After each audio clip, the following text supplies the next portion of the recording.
Amigos, muchas gracias por acompañarnos en una charla más de Mediato. Hoy vamos a tratar el delicado tema de la frontera norte, que nos ha conmocionado de muchas maneras con la muerte, el asesinato de 3 periodistas la semana pasada, a finales de la semana pasada, y también en semanas anteriores de militares.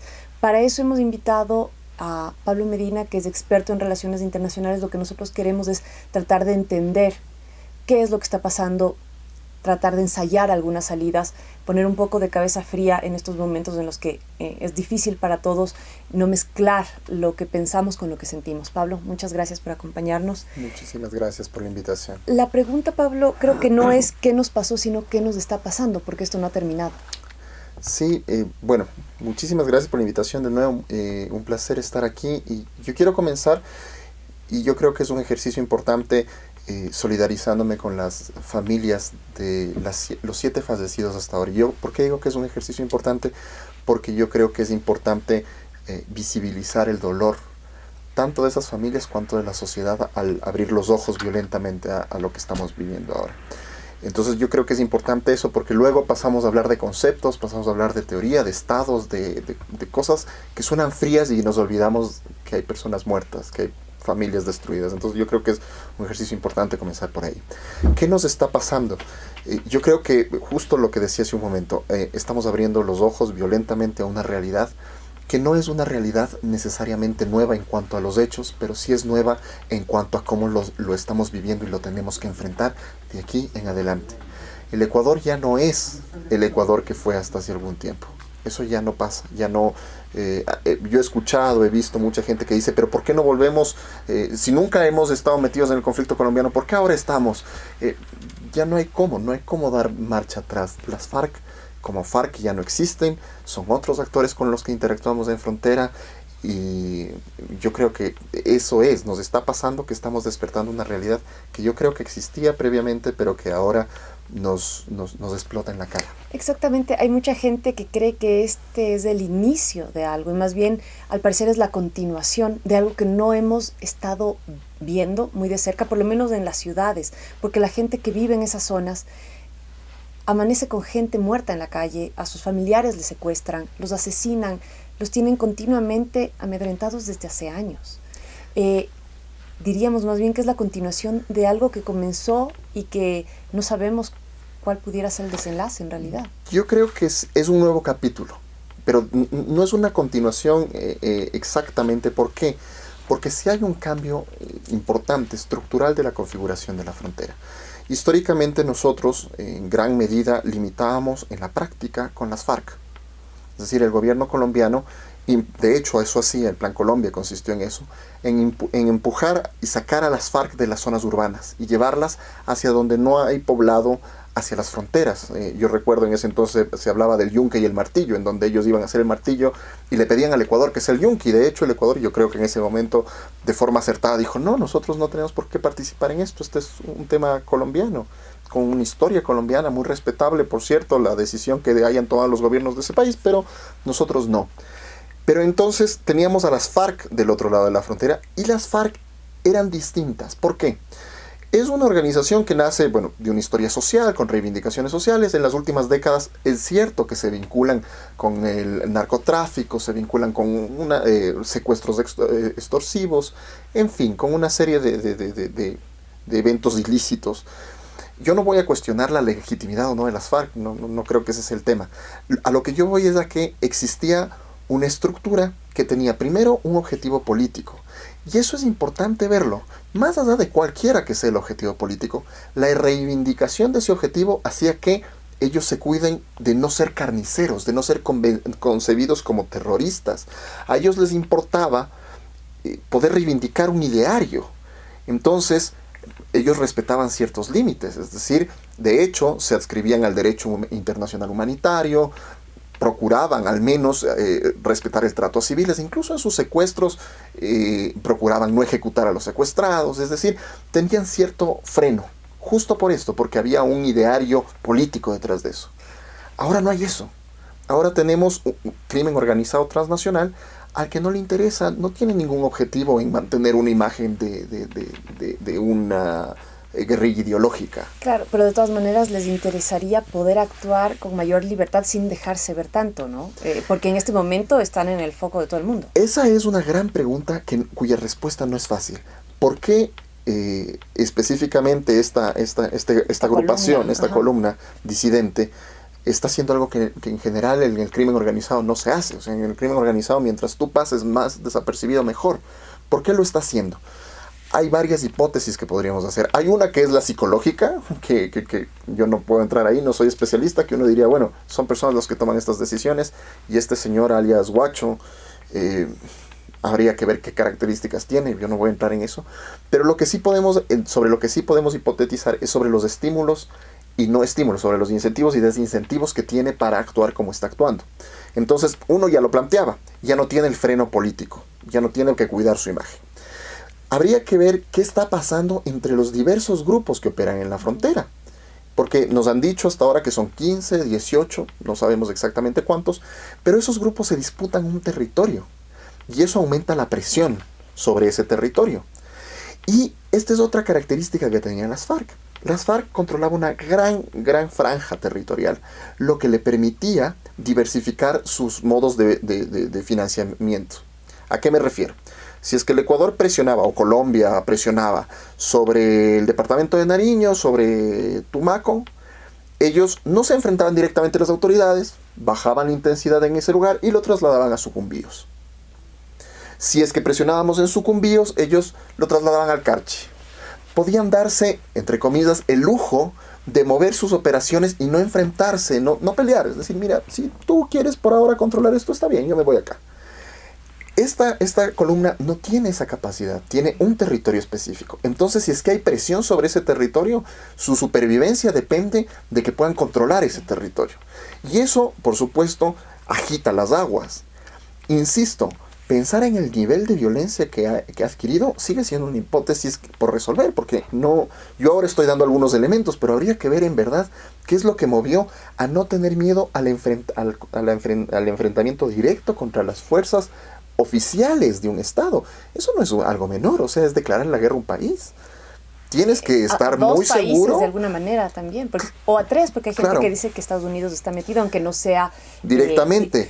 Y no sea explícita su intervención. Pero me explico, o sea, tienes que o estar sometido a una presión, a unas condiciones muy importantes, o la otra hipótesis que yo no descarto, que es también él, la persona que está tomando las decisiones, finalmente dijo, bueno, yo puedo y me voy en contra de ellos. Ya. Pero habría que ver, yo planteo algunos incentivos que podría haber, pero sería bueno intentar entender qué otras condiciones existen en ese territorio. Siguiendo en esta misma línea, en el por qué hemos llegado a este punto, además con este nivel de violencia, hay mucha gente que encuentra una respuesta quizá obvia. Dicen, porque se firmó la paz con Colombia y Colombia no ha hecho lo que se comprometió a hacer en los tratados, que es retomar el control de las zonas que estaban tomadas por la guerrilla. Y es por eso que se nos está viniendo este problema acá. Pero me parece que esa es una respuesta muy simple. De hecho, porque uno podría decir, bueno, Colombia nunca lo ha hecho antes y no se nos venía el problema acá. Es decir, esa no es una novedad. Yo creo que, o sea, normalmente cuando uno investiga estos fenómenos, lo que intenta es saber una causa que sea suficiente para explicar esto. En este caso no, porque uno puede decir, bueno, si hacemos un análisis de los últimos 20 años, Colombia tampoco tenía control necesariamente de esa zona y no por ello derivaba en el Ecuador. Sabíamos que había contacto, por supuesto que sabíamos que había contacto, que cruzaban la frontera, que hacían compras hasta de bienes básicos en algunos poblados, porque eso es otro tema. Las características de la frontera del lado colombiano y ecuatoriano son distintas. El lado ecuatoriano tiene una densidad poblacional mucho más importante que el colombiano. Entonces, y es por eso que también cuando pensamos en soluciones, pensar en la militarización no es una sola opción, es decir, no es la solución. A Colombia quizá le es más fácil pensar en eso porque son zonas que no necesariamente están pobladas y dicen, bueno, hacemos una intervención militar y no pasa nada. Dime, Pablo, ¿qué parámetros puede seguir el Estado ecuatoriano en un escenario en que los interlocutores son o criminales que no obedecen esta columna, ¿no? Uh-huh. Que no obedece a ninguna pauta, o sea, que son como un tiro al aire, nadie sabe cómo van a actuar ni por qué? O también tiene un gobierno que procede de una forma muy opaca, como el gobierno colombiano. Lo hemos visto en los últimos días, en en el desenlace fatal que tuvo el secuestro de los periodistas, que sí estaban en Ecuador, que no, que estaban en Colombia. Nunca se dijo claramente qué es lo que estaban haciendo. ¿Qué puede hacer en cuanto ya en materia de relaciones internacionales de Ecuador cuando sus interlocutores son realmente nulos en algunos casos? Yo creo, bueno, aquí viene algo que viene un poco de mi formación. Yo trabajo mucho en política pública y claro, normalmente se habla de que el escenario ideal es tener un diagnóstico claro. Y con diagnóstico claro yo creo que tenemos que tener, y como población tenemos que tener en cuenta que no siempre la información, incluso la información en general, es precisa. Entonces uno dice, bueno, es que el Estado nos engaña, ¿dónde están los cuerpos? Ahora las familias con justo derecho reclaman los restos de sus seres queridos y dicen, están en Ecuador, están en Colombia, ¿y cómo es que no saben eso? Porque no sabemos. Y probablemente Colombia tampoco. Porque el lugar donde estas operaciones se dan es un lugar tan inhóspito y además en donde es cuestión de cruzar un río que ni siquiera es muy ancho y estás al otro lado de la frontera, en donde a nosotros como Estado nos importa, porque hay una cierta responsabilidad hasta dónde llega el Ecuador y desde dónde comienza Colombia, pero ellos no. Y ellos saltan de Estado en Estado según su conveniencia. Entonces, ¿por qué menciono esto? Simplemente para decir, es verdad que a veces los gobiernos, tanto de Colombia como Ecuador, dan información que luego nos parece contradictoria o opaca. No descarto que pueda ser así, pero también a veces les doy el beneficio de la duda porque digo, bueno, no es tan fácil, no es tan preciso, sobre todo con la avidez con la que la población demanda información. Nosotros somos de la generación del Twitter, nosotros queremos saber inmediatamente ya. ¿Qué pasó? Y eso no siempre es así, no siempre se puede hacer eso. Ahora, con respecto a cómo lidiar con Colombia, otra vez yo parto del diagnóstico y yo digo, miren, los estados tenemos que partir de un supuesto y es que no somos amigos ni enemigos necesariamente, somos actores. Y tenemos legítimamente la posibilidad de tener políticas distintas. Tenemos que encontrar en dónde engranan nuestros intereses. Y en eso hay que ser muy realistas en el sentido de qué es lo que nos conviene como país, qué le conviene a Colombia y en qué lugares eso puede funcionar. O a otros actores. Tú mencionabas hace un momento Estados Unidos. Si es que Estados Unidos, dentro de su política, tiene intereses que pueden coincidir con los nuestros, yo creo que en eso tenemos que ser absolutamente claros y decir, vamos a negociarlos. Esto no quiere decir vamos a vender el país a los gringos, que vuelva a la base de Manta, que los colombianos hacen lo que le da la gana con el Ecuador. No, esto quiere decir qué nos interesa como país. Tenemos que saber qué nos interesa como país, cuáles son nuestras prioridades, cuál es nuestra política con respecto a esto.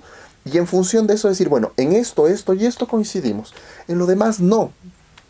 Bueno, en lo demás tendremos que ver cómo nos hacemos cargo nosotros solos.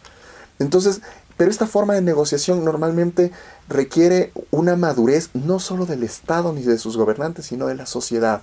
Es decir, todos como sociedad tenemos que enfrentarnos es un momento de pragmatismo, es un momento en donde más allá de las ideologías, más allá del imperialismo yanqui o más allá, que Estados Unidos no ha dado motivos en su historia para que se haya construido ese imaginario social, es verdad. Pero en este momento necesitamos ser más pragmáticos en cuanto a las soluciones. ¿Cómo negociar en función de los intereses del Estado ecuatoriano? ¿Cómo hacemos específicamente para lograr que se puedan traer los cuerpos de los periodistas asesinados? Que, como sabes, hace poco llegó un comunicado del Frente Oliver Sinisterra diciendo que ya no están dispuestos a entregarlo ni negociar nada con la Cruz Roja. Esto es terrible. O sea, yo aquí quiero ser, y tal vez me ayude a aclarar también otro punto. Estas personas se comportan como terroristas internacionales. Y tanto es así su falta de escrúpulos, lo miserable de su negociación, que utilizar los restos de sus secuestrados como moneda de cambio, insisto, es miserable. Es decir, nos da una pauta de cuán complicado es enfrentarse a estos grupos. La pregunta es cómo hacerlo como Estado. Bueno, lastimosamente, y esto es por eso decía que tal vez me ayude a aclarar otro punto, esto es algo que quizá también nos pasó en el momento en el que ellos estaban vivos y nosotros creíamos como Estado que se podía negociar. Yo le hago una pregunta importante. ¿Ellos estuvieron en algún momento dispuestos a devolverlos?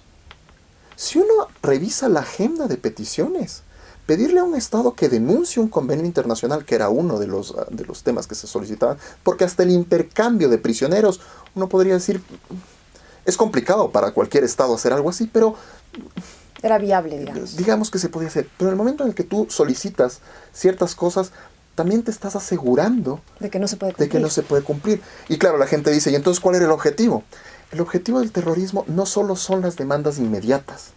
El objetivo del terrorismo es romper los lazos sociales y la confianza de la sociedad, sobre todo la confianza de la sociedad en sus gobernantes.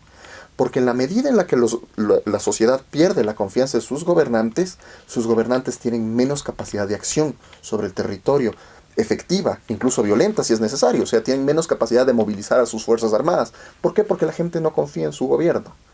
Esto es básico. Todo terrorista sabe que mientras yo genere mayor caos social y logre hacer que el gobierno sea el malo de la película, mientras de eso se pelean, yo tengo control efectivo sobre la zona. Ese es un objetivo del terrorismo. Entonces, sí podemos partir también de la hipótesis de que ellos nunca quisieron devolver a estos 3 periodistas. Simplemente querían eso, el objetivo de un terrorista, generar el suficiente miedo en la población y la suficiente desconfianza en su gobierno como para que la misma población impida que su gobierno pueda tomar decisiones que son duras, como es el uso de la fuerza. Ahora que mencionas el papel de la sociedad en todo este complejísimo momento que estamos viviendo, hay muchísimas voces desde una posición un poquito esquizofrénica, porque por un lado no hay confianza en los gobernantes, en el Estado, muchas veces con razón también, porque uno se queda un poco sorprendido de cómo se han manejado, por lo menos comunicacionalmente, los asuntos. Pero por otro lado hay mucha gente que pide mano dura, que entren a matar.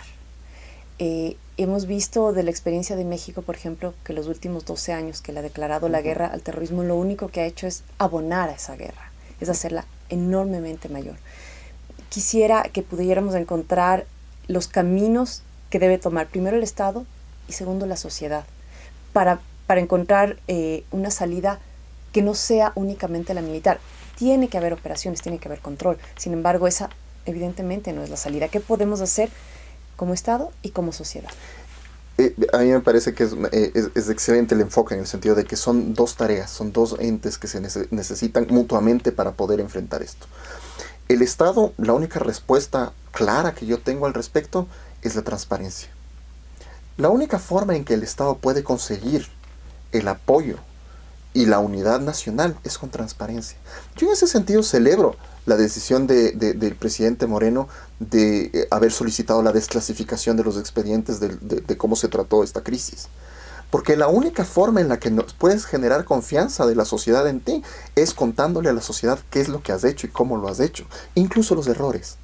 Porque no va a haber errores. Ojo, esta es una campaña que, como vemos, comienza ahora, y van a haber errores y el Estado va a tomar malas decisiones, no siempre va a tomar las mejores. Y hay veces en que el Estado se va a ver enfrentado a tomar una decisión mala y una peor. No va a haber una buena decisión. Pero para que la sociedad pueda confiar en que se tomó la menos mala en algunos casos, es necesaria la transparencia del Estado.